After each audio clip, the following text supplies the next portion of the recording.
What is happening? Welcome to the Plus Pitch Podcast, more pitching podcast from PitcherList.com. My name is Nick Pollock. Today is August 20th, and yes, oh my gosh, we're going to talk about baseball. Look, I just did a video of Dustin May, and I'm just going to tell you right now, Dustin May had the worst start of his whatever with the Brewers. It was 2 innings, 7 earned runs, 7 hits, 2 walks, and 1 strikeout. How am I supposed to butter my bread with that? He got so unlucky, and you just got to go watch that video on YouTube. I also did one of Tugboat Wilkinson, who opened for Adrian Hauser. We'll talk about him for a second.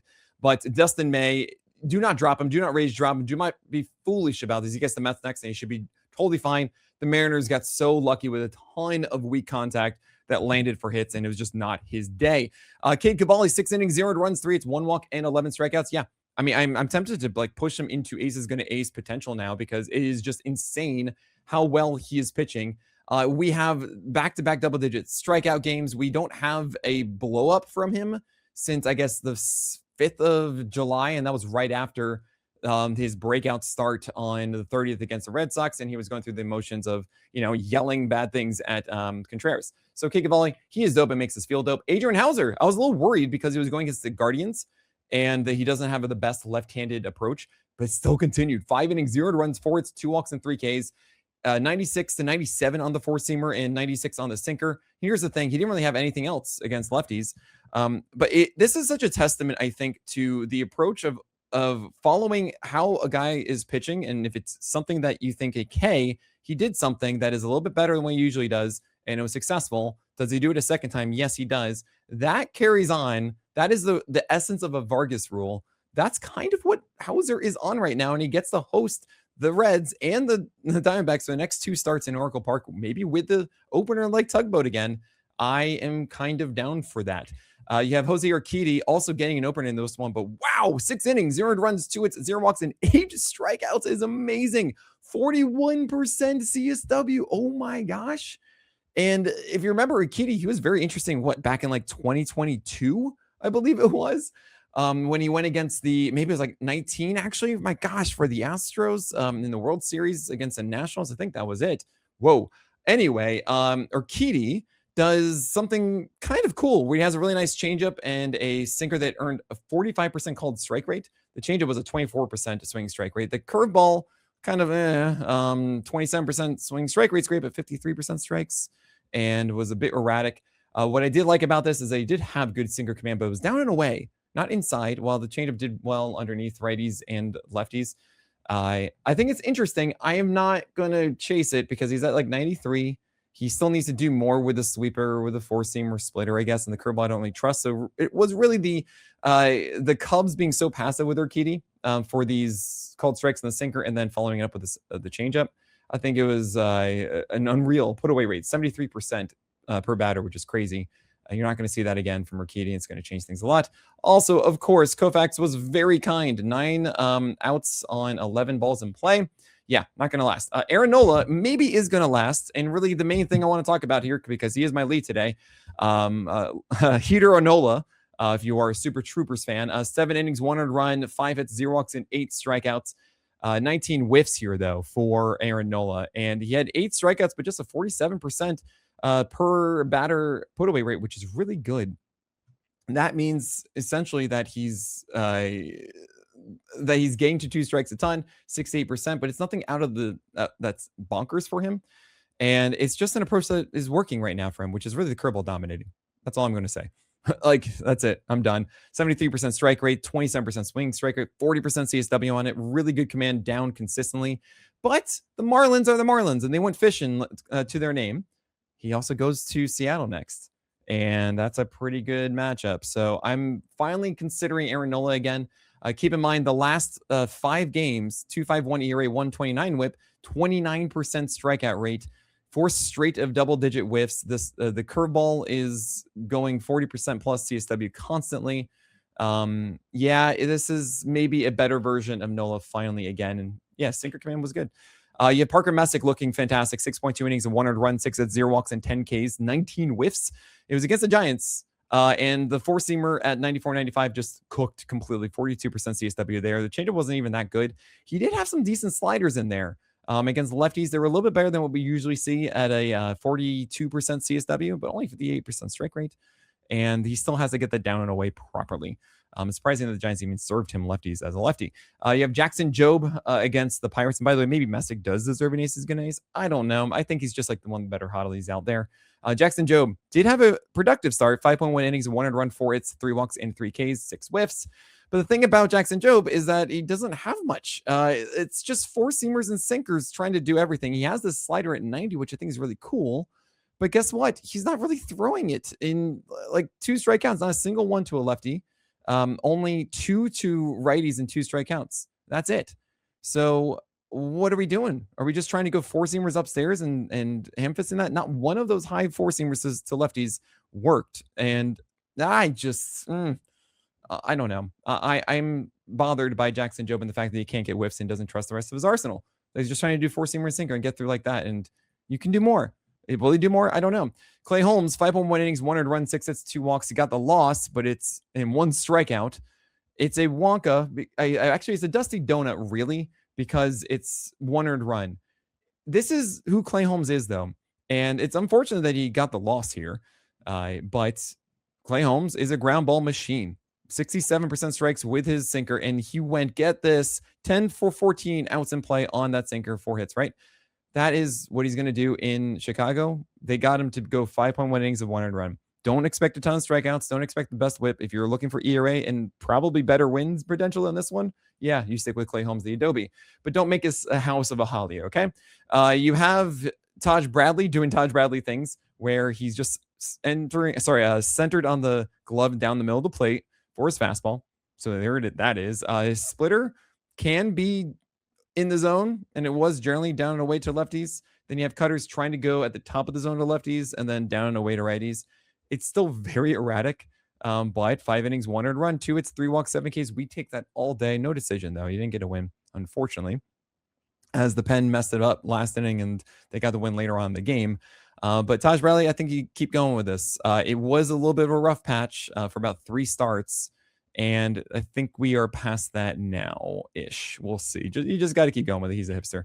Robert Stock, I'm happy for him. 4.1 innings, 1 run, 2 hits, 3 walks, and 6 Ks. But he has not completed 5 innings yet. He had that 8 earned run. Actually, I apologize. It was his first game that he had 5 innings.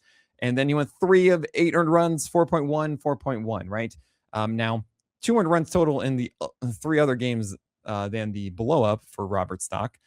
But he is not an efficient pitcher, and he's trying to get ahead with the sinker, and he's not doing that. So 36% strike rate on that sinker, which led to these deeper counts despite not having an inefficient put away rate, not having a high foul ball rate, etc. It's because he's kind of just messing around a little bit and just trying to get outs with the 4-seamer and cutter and maybe the sweeper. I think it's all too boring and too little for me to chase. Michael King is just bothering me immensely because I don't know what we're going to get with this command on a given night, and he's just not overwhelming. That being said, 6.2 innings, 200 runs, 4 hits, 2 walks, 4 Ks. That's great. Wonderful ratios. Just 4 strikeouts. Didn't get the win because the Mets, I guess, the Padres didn't come through for him is what I'm trying to say. Look, if you want to keep going with Michael King, fine. I think it's very precarious, but it is Pittsburgh next, and I feel like you got to start him against Pittsburgh. Just don't do it in Cincinnati after, okay? Jeffrey Springs is a sunshine and rainbows, almost 5.2 innings of 200 runs, but it's 5 hits, 3 walks, and just 1 strikeout. How am I supposed to butter my bro with that? And this was in Kansas City. I don't like that he didn't do so well inside Kansas City. I just don't like Jeffrey Springs. Chase Burns, 5 innings, 200 runs, 6 hits, 2 walks, and 8 strikeouts against the Cardinals. 16 whiffs. He's still not getting whiffs on his 4-seamer, which is just annoying. And the slider, while getting whiffs, is a 54% strike rate. So I want to see the Hunter Green thing of 65% or higher on the slider. And if that happens, then you can go more than 5 innings. It is not the Reds limiting him. 104 pitches. I really, really want to emphasize this. When it comes to usage of Chase Burns, it's not a case where they see a inning total like, oh, 5 innings, we got to pull you. He's got 106 pitches for 5 innings before, 105. Like, he can go 7. He did last start in 93 pitches, right? So it's on him. And if he fixes that, that's cool. Obviously, we're just going to keep starting. Ace is going to ace all of that. He gets the Giants next in Oracle Park. Oh my gosh. Roki Sasaki surprised me in Coors, which is really cool. At Atlanta next, not as fun, or not really fun for me to sign up for, but 5 innings, 200 runs, 7 hits, 1 walk, and 6 Ks. That is cool. 18 whiffs.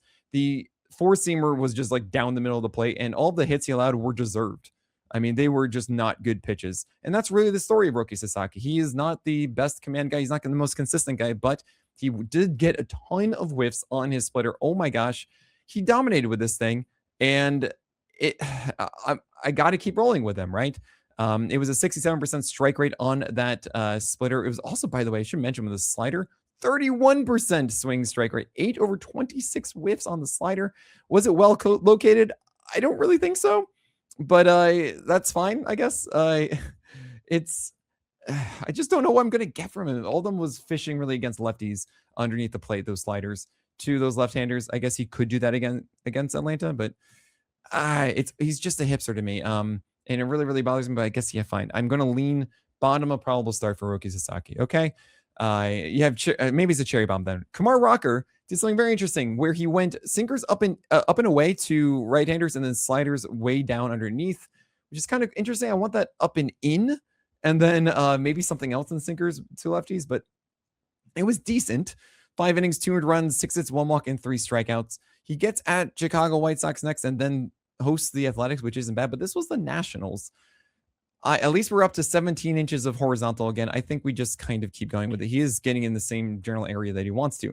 All right, we have other guys to talk about. We have Will Warren and Ethan Pecco. We got to talk about Sandy Alcantara, Logan Gilbert, Walbert Arania, and we're going to get to all of that and more after this break. Will Warren, 4 innings, 200 runs, 3 hits, 2 walks, and 5 Ks.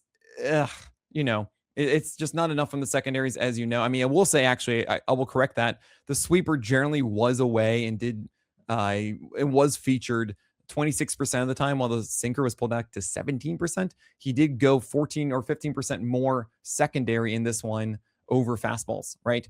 That is a big deal. That is cool. The changeup was a 47% strike rate. And I think that's also a product of why you see more sweepers, also 47% strike rate on the sinker. It's too boring for me. Ethan Pecco, no, he's not someone that you want to chase. This was the MLB debut, pilot role, prospects initial line off and terrible, 3.2 innings of 200 runs, 3 hits, 3 walks, and 4 Ks. And I'm just seeing everything that's fine. It exists. I mean, at least he's getting a sinker inside to right-handers. That's cool. He's getting some curveballs down or whatever, but he throws like 94. It's average movement. He has a curveball, sweeper, cutter, changeup. Cutter's at 91, which I think is kind of cool, but he doesn't really throw it much. It's just, no, I'm moving on. Matthew Liberatore got 9 strikeouts on 8 whiffs. That's 6 innings, 300 runs, 4 hits, 0 walks, and 9 Ks. We'll take this all day. It's a loss in Cincinnati, but some of these pitches that return strikeouts, like Eugenio Suarez, what are you doing? Sal Stewart, what are you doing? Like, again, I really cannot endorse it. And yes, we have these rare games where he does have that strikeout rate that is super high. He has a 23% on the season, but he also has a ton of these like 3 strikeout games, 2 strikeout games. And he's so volatile as in when he's going to get whiffs, when he's not. I really can't endorse it. It's just too risky for me. Sandy Alcantara is frustrating because he's also trying to just ham fist 4-seamers past guys instead of trying to use his cutter, curveball, slider, sweeper to change up to get his strikeouts. But so it was 6 innings, 300 runs, 8 hits, 1 walk, and 1 strikeout. How am I supposed to butter my bread with that? So many 1 strikeout games. Got the loss. This is a walka unless you're in a quality start league where you got a quality start, but a very poor one. Frustrating, but you got to keep going, I guess. Please try something else instead of just going high 4-seamers to lefties. You need to get a single strikeout to them. It was a called strikeout to Trey Turner down and away on a 4-seamer. Oh my gosh. You have Chris Bassett. At least he showcased that he has the kitchen sink, and the Orioles are letting him go long. It was 95 pitches, 5.2 innings of 300 runs, 8 hits, 1 walk, and 6 Ks. It's the Yankees. They are not looking good right now, but it is also in St. Louis, which is a really good matchup next. So if you're interested in that, fine. Personally, that's for like a 15-teamer. You have Logan Gilbert at Milwaukee. He just wasn't throwing strikes with his 4-seamer. It was not out of the zone so far. It was just they weren't swinging. Sub 40% swing rate is really low for a 4-seamer, 36% here. And everything else was, everything was generally fine. Like 7.7 feet of extension is insane at 97. You just got to keep it more in the zone. That's really it. 46% zone rate and lower swing rate meant that he had to come at them, and he wasn't as much. So we're cool there. Walbert Arania, same kind of deal. It was 5 innings, 300 runs, 3 hits, 2 walks, 7 Ks. You're happy with it, I think. I mean, yes, a 5.4 ERA is not fun, but it's really 1 earned run away from being beneficial, and while you get a 1 whip and 7 Ks. A loss, fine. Okay, you're not happy with it, but yeah, the changeup's still great. You saw some good sweepers in there, but you had 50% 4-seamer strikes and only 57% sinker, and that's really the difference. Peyton Tolley, I still think that he needs something that is more vertical. He needs to figure out a changeup or a splitter. I really can't say that enough. I think that's when he's going to really be an absolute guaranteed stud. And until then, you're going to have these starts where it's 5 innings, 300 runs, 6 hits, 2 walks, 6 Ks. That is a product of massive swing rates, over 55%. I mean, actually, 53, 57, 56, 62% are all of his pitches in this game. So that's cutter, four-seamer, sinker, curveball, respectively. And guys are just swinging without fear. And they're trusting themselves to have the adjustment to go from four-seamer, sinker, cutter. And then there's a curveball in there too. But the curveball isn't something that is out of the zone. It's 62% in the zone. So yes, I've been saying all you need to do is strikes. Now that you're able to do that, batters know, and you have to get out of it. You have to make them question it, because if it's a cutter against a right-hander, that's still going to be contact, right? But if it's a pitch going down and away from you, like a changeup is, then you are not going to make contact as much. That's really the biggest issue there. Paul Skeens, what is this today about guys just throwing four-seamers endlessly when they have a wide arsenal? Alcantara and Jackson Jobe, and now Skeens. He went 56% four-seamers, and 97 is nice to see. 96.8. It's really good to see that, right? His peak in this one was 97.9. He threw a 97-mile-per-hour pitch in every inning. Great. You have other pitches, Skeens, and he's throwing the sweeper to right-handers as like his main other offering. It's not a good sweeper. He doesn't locate it well. 54% strikes on that. The splinker, which I actually wanted to be throwing more, he did. He threw 8 of them, but he couldn't throw it for strikes. This is the issue. This is actually, it's not that the fastball is bad. It's that he doesn't have faith in the full arsenal right now. That's the main problem. And the ultimate line for Paul Skeens is 4.1 innings, 300 runs, 4 hits, 4 walks, and 5 Ks. And now you're like, do I want to start him against the Padres? I am, but I understand that you won't, or you don't want to. AJ Smith-Shawver had a very uninspiring first game back, and it was worse here as he went against the Twins. 95, not 97. So he went 4.1 innings, 400 runs, 5 hits, 3 walks, and 3 Ks. Yeah, I am not interested in this. He went more splitter than anything else. In a splitter, I mean, 35% swing strike rate is incredible, 71% strike rate, but you got to have something else. And the four-seamer, 0 for 20 whiffs. It was just like the 2 for 48 or whatever he had last time, or something ridiculous. And the curveball is a 74-mile-per-hour. Cool. I'm just going to let that fall in and see what happens pitch. So I'm not interested in Smith-Shawver, and also he gets the Dodgers next, so definitely not. Kyle Freeland, definitely not, who just got the Dodgers. 3.2 innings of 400 runs, 6 hits, 1 walk, and 5K. No, thank you. Seth Lugo, not interested in this. He was hosting the Athletics and still couldn't make it work. 6 innings, 500 runs, 9 hits, 0 walks, and 3 Ks. No, thanks. He goes to Toronto next. I'm not interested. Brandon Pfaadt, unbelievable careful Icarus. It was 5.2 innings of 200 runs here, and then he allowed a home run on the last pitch on a low out of the zone 2-strike changeup. Oh my gosh. 5.2 innings, 500 runs, 7 hits, 0 walks, and 8 strikeouts, 17 whiffs. You got to keep rolling with this one. He goes against the Cubs next. I'm doing that. Drew Rasmussen, very strange start. 5 innings, 500 runs, 7 hits, 2 walks, 5 Ks. It's been kind of 2 disappointing ones in a row. I'm not worried about this. His fastball velocity is 95, 96 still. I think it's just kind of one of those games where, all right, he's not maybe looking in the right spot at the right time, and Koufax is not kind to him. 9 outs on 16, so 7 hits on 16 balls in play is not great. But yeah, he's better than that. You should keep trusting him. And last, you got Max Scherzer, 4 innings, 700 runs, 5 hits, 3 walks, and 1 strikeout. Yes, how am I going to better remember with that? You should not be trusting Max Scherzer whatsoever. All right, that is it for today. Thank you all so much for supporting what we do. My name is Nick Pollock, and may your BABIPs be low and your strikeouts high.